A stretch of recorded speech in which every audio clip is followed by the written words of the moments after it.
Halo, bertemu lagi dengan Kak Lasminto. Kali ini kakak akan membahas materi matematika kelas 6 di semester 2 tentang pemantapan ujian sekolah bagian yang ke-6. Tapi sebelum itu jangan lupa klik like dan subscribe agar kalian tidak ketinggalan video pembahasan dari materi kakak selanjutnya. Baik, langsung saja kita ke materi. Kita sudah memasuki indikator yang ke-26 ya.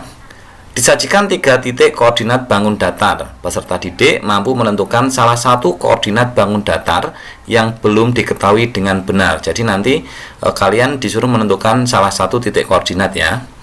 Nah, ini contohnya. Diketahui koordinat titik K negatif 3, negatif 1, titik L negatif 1,2 dan titik M 5,2. Agar terbentuk bangun datar jajar genjang KLMN, maka koordinat titik N adalah, nah kita disuruh menentukan koordinat titik N yang sudah diketahui 3 titik, yaitu titik K, L, dan M. Nah, kita gambarkan terlebih dahulu titik K, L, dan M ya. Ini adalah bidang koordinatnya. Garis yang mendatar ini adalah sumbu X atau yang tidur ini ya. Kemudian garis yang berdiri atau vertikal ini namanya sumbu Y. Nah, sekarang kita akan menggambar titik K terlebih dahulu. Titik K ini negatif 3, negatif 1. Artinya X-nya negatif 3, Y-nya negatif 1. Kita cari X-nya di sini 3, negatif 3. Kemudian Y-nya di sini negatif 1 ya. Maka kita buat garis dari negatif 3 sama negatif 1 dijadiin 1, ketemu di sini. Maka titik K berada di sini. Selanjutnya titik L negatif 1,2. Berarti negatif 1 ini X, 2 ini Y. Negatif 1, X-nya negatif 1 berarti di sini, kemudian Y-nya 2, naik ke atas ini 2. Maka kita buat garis yang menyatukan keduanya di sini ya, berada di titik sini. Ini adalah titik L. Selanjutnya titik M 5,2. Berarti 5-nya ini X, 2-nya ini Y. 5. X-nya 5 ya, berarti di sini. Y-nya 2 berarti ke atas. Nah, kemudian ditarik garis dari 2 ke sini. Maka titik M ada pada titik ini, gitu ya. Setelah itu, kita disuruh mencari titik N. Titik N-nya di mana ya kira-kira ya? Nah, ini bangunnya adalah jajar genjang. Jajar genjang KLMN. Maka kita buat garis terlebih dahulu dari K ke L. Kita buat garis, kemudian L ke M, kita buat garis. Nah, sekarang kita bisa menentukan titik N. Perhatikan garis KL ini. Jajar genjang, garis yang sebelah kiri ini dengan sebelah kanan nanti sama. Bentuknya sama dan ukurannya sama. Kemudian yang atas ini nanti sama dengan yang bawah. Maka kita buat garis yang menyerupai titik K dengan L ini. Garis KL ini. Perhatikan ini jaraknya dari K ke L dari sini. 1, 2. Maka kita buat sini ya. Nah, kemiringannya juga sama, harus sama. Kiri sama kanan kemiringannya juga sama. Ini perhatikan garisnya. Kemudian dari LM, panjangnya LM sama dengan KN. Nah, kita buat garis. Nah, maka akan terbentuk bangun jajar genjang. Maka kira-kira titik N-nya atau titik N-nya tepatnya di sini. Ya, ini titik N. Nah, kemudian koordinatnya berapa? Kita cari X-nya. X-nya kan yang mendatar. Dari titik ini kita ke atas, ketemu angka 3. Maka X-nya itu 3. Kemudian Y-nya kita tarik ke kiri, ketemu angka negatif 1. Maka koordinat titik N itu adalah 3, negatif 1. Jadi koordinat titik N adalah 3, negatif 1. 3 itu X, negatif 1 itu Y. Gitu ya. Berikutnya indikator yang ke-27, disajikan data tunggal. Peserta didik mampu menyajikan data dalam bentuk tabel dengan benar. Jadi nanti akan ada data, kemudian kalian disuruh mencari tabel yang tepat ya. Contohnya seperti ini. Berikut ini adalah data nilai matematika kelas 6 SD Sukamaju. Nah, ada banyak sekali. Kemudian buatlah tabel frekuensi dari data di atas. Nanti pada soal ujian akan ada pilihan, ini masuk pilihan ganda ya. Jadi akan ada 4 tabel. Nanti kalian disuruh mencari tabel yang tepat dengan data yang ada pada soal. Nah, sekarang untuk membuat tabel frekuensi ada 3 kolom. Ini yang pertama ini kolom nomor, kemudian karena ini nilai maka ini adalah kolom yang kedua yaitu kolom nilai, dan yang terakhir adalah frekuensi. Frekuensi itu sama aja dengan banyaknya. Kemudian angka nilai yang paling kecil kita cari dulu yaitu 50, dan angka yang terbesar 100. Maka nilainya kita masukkan dari sini 50, kemudian 60, 70, 80, 90, dan terakhir 100. Setelah itu baru kita beri nomor dari 1, 2, 3, 4, 5, 6. Selanjutnya untuk mencari frekuensi kita hitung banyaknya data. Yang pertama 50, kita hitung 50 baris yang atas tidak ada, kemudian bawah 1, 2, maka frekuensinya sebanyak 2. 60 kita hitung 1, 2, 3, 4, maka kita tulis 4.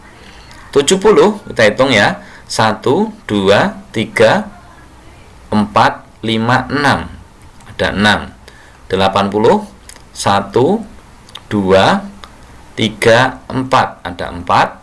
Kemudian 90 1, 2, ada 2, dan yang terakhir 100 ada 1, 2. Nah, ini tabel frekuensinya ya. Cukup mudah sekali. Ini kuncinya adalah ketelitian. Selanjutnya indikator yang ke-28, disajikan tabel data. Peserta didik mampu menentukan diagram batang dengan benar.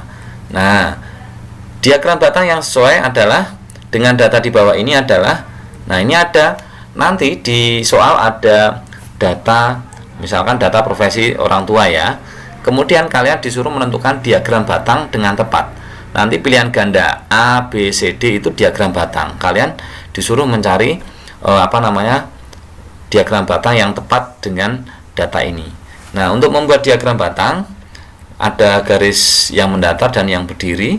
Karena ini data profesi orang tua, maka yang bawah ini adalah profesi orang tua. Kemudian yang berdiri ini adalah banyaknya orang tua.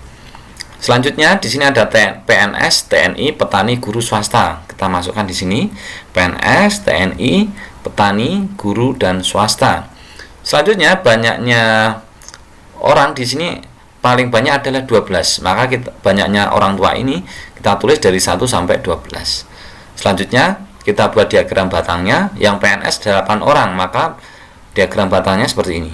PNS 8 orang ya, urut di angka 8. Kemudian TNI 5 orang, maka kita tulis TNI 5 orang di sini. Petani 12 orang, kita buat diagramnya. Kemudian guru 3 orang ya. Swasta 2 orang. Nah, ini adalah diagram batangnya. Urutannya ini ya, PNS kita tarik garis ke sini 8. TNI kita tarik garis 5. Petani kita tarik garis ke sini 12. Guru kita tarik garis 3, dan swasta kita tarik garis sama dengan 2 orang. Jadi ini tinggal nanti kalian mencocokkan data dengan diagram batangnya. Ini juga butuh ketelitian.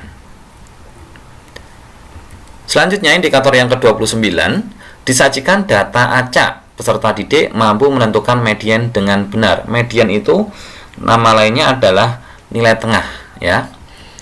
Pada hari Senin, Ibu Guru mengadakan penilaian matematika. Hasil penilaian 15 siswa adalah sebagai berikut: 70, 60, 50, dan seterusnya sampai yang terakhir adalah 60. Tentukanlah median dari data di atas. Nah, untuk menentukan median ini, langkah pertama yaitu kita urutkan dari yang terkecil. Angka yang terkecil di sini adalah 50. Sebanyak berapa? Cuma 1, maka kita tulis 50 terlebih dahulu. Kemudian berikutnya 60, kita hitung 1, 2, 3. 1, 2, 3. Kita tulis ya, 3-3-nya ya. Berikutnya 70, kita hitung 1, 2, 3, 4. Ada 4, kita tulis 1, 2, 3, 4. 80-nya kita hitung 1, 2, 3. Kita tulis 3 ya. 80, 80, 80. Selanjutnya 90 ada 1, 2. Kita tulis 2, 1, 2. Dan yang terakhir 100-nya ada 1, 2. 2. Nah, ini langkah yang pertama, kita urutkan dari yang terkecil. Kemudian langkah yang kedua, coret depan dan belakang berpasangan ya, sampai tersisa 1 atau 2 angka. Kita coret berpasangan, depan belakang, depan belakang, depan belakang, depan belakang, depan belakang, depan belakang, nah depan belakang. Nah sisanya ada 1, maka kalau sisanya 1, langsung saja ketemu mediannya sama dengan 70. Jadi sisa itu harus ada 1 atau 2. Kalau 1 maka langsung ditulis 70, tapi kalau 2 maka bilangannya ditambahkan. Misalkan 70 tambah 80, hasilnya dibagi 2, itu mediannya. Selanjutnya indikator yang ke-30, disajikan ilustrasi cerita tentang data. Peserta didik mampu menyelesaikan masalah dengan tema tertentu yang berkaitan dengan modus dengan benar. Ya, ini modus. Urutan buku dari yang paling digemari siswa. Buku cerita 320 siswa, komik 221 siswa, koran 32 siswa, buku pengetahuan 328 siswa, majalah 96 siswa, dan buku pelajaran 87 siswa. Modus dari data di atas adalah titik-titik. Jadi modus itu adalah nilai yang sering muncul atau nilai yang paling banyak. Nah, di sini ada buku cerita sampai buku pelajaran. Kita cari saja yang jumlahnya paling banyak atau paling sering dibaca siswa. Buku cerita 320, komik 221, koran 32, pengetahuan 328, majalah 96, dan buku pelajaran 87. Nah, di sini nilainya ratusan, yang lainnya puluhan ya ini ya. Koran, majalah, buku pelajaran ini puluhan. Yang ratusan buku cerita, komik, sama buku pengetahuan. Di sini buku cerita 320, komik 221, kemudian buku pengetahuan 328. Jadi yang paling banyak yaitu 328 siswa ini. Maka modus dari data di atas adalah buku pengetahuan. Seperti itu ya, mudah sekali ini. Ini cukup butuh ketelitian. Nah, untuk latihan soal, kakak sudah menyiapkan 5 butir soal. Nanti bisa kalian kerjakan di rumah, kemudian hasilnya bisa kalian diskusikan dengan kedua orang tua kalian atau bapak ibu guru yang ada di sekolah. Nah, demikianlah tadi adik-adik pembahasan materi matematika kelas 6 pada semester 2, yaitu pemantapan ujian sekolah bagian yang ke-6.